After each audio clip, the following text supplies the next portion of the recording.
घर के लिए एक यादगार सफ़र। बातचीत करते हुए प्रियंका रीता के इंटरेस्ट और जीवन के प्रति उसकी अपनी सोच के बारे में जानकर काफ़ी प्रभावित हुई, लेकिन दोनों के बीच चल रही बातचीत पर थोड़ी देर के लिए ब्रेक लग गया जब रीता की छोटी बेटी का अचानक से फ़ोन आया। ऑफिस में दिन भर कामकाज निपटाने के बाद थकी हारी प्रियंका ने घर के सफ़र के लिए एक शेयर्ड कैब बुक की। कार की पिछली सीट पर बैठ गई। जब तक कोई दूसरा पैसेंजर आया तब तक वह अपने ख्यालों में डूबी रही। जब दूसरी सवारी आ गई तो प्रियंका ने अनजान पैसेंजर की तरफ देखा। वह एक बुजुर्ग महिला थी। वह महिला अपने एक हाथ में ड्राइंग शीट होल्डर जबकि दूसरे हाथ में अपना बैग पकड़ा था। थोड़ी देर बाद प्रियंका ने बुजुर्ग महिला को अपने होल्डर से एक ड्राइंग शीट निकालकर अपनी गोद में रखते हुए देखा। प्रियंका ने महिला की मदद करने की बजाय हैरान नज़र से देखा। इसके बाद महिला भी उसे देखकर मुस्कुरा उठी और बड़े ही प्यार से कहा, मुझे लगता है कि आपको यह पेंटिंग पसंद है। वाकई ये पेंटिंग बहुत खूबसूरत है और मुझे बहुत पसंद आई। प्रियंका ने प्रशंसा भरे लहजे में जवाब दिया। इसके बाद खुद को मुखातिब करते हुए उसने कहा, वैसे मेरा नाम प्रियंका है, आपसे मिलकर बहुत खुशी हुई। मेरा नाम रीता है। आपसे इस तरह मिलना मेरे लिए भी किसी सुखद क्षण से कम नहीं है, बुजुर्ग महिला ने जवाब दिया।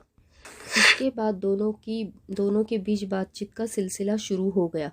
घर के यादगार सफ़र के दौरान धीरे धीरे बातचीत फिर फेवरेट पेंटिंग से शुरू होकर पसंदीदा कलाकार, किताबें, थिएटर और जीवन के विभिन्न पहलुओं तक जा पहुंची। घर के सफ़र के दौरान बातचीत के क्रम में प्रियंका रीता के इंटरेस्ट और जीवन के प्रति उसकी अपनी सोच के बारे में जानकर काफ़ी प्रभावित हुई, लेकिन दोनों के बीच चल रही बातचीत पर थोड़ी देर के लिए ब्रेक लग गया जब रीता की छोटी बेटी का अचानक से फ़ोन आ गया। दरअसल वह रात के लिए खाना तैयार कर रही थी। उसी सिलसिले में रेसिपी के बारे में जानकारी ले रही थी। इससे पहले कि दोनों के बीच फिर से बातचीत शुरू होती, रीता ने बड़े ही धैर्यपूर्वक अपनी बेटी को सभी जानकारी दे दी। लगता है आपकी बेटी डिनर की तैयारी कर रही है, प्रियंका ने पूछा।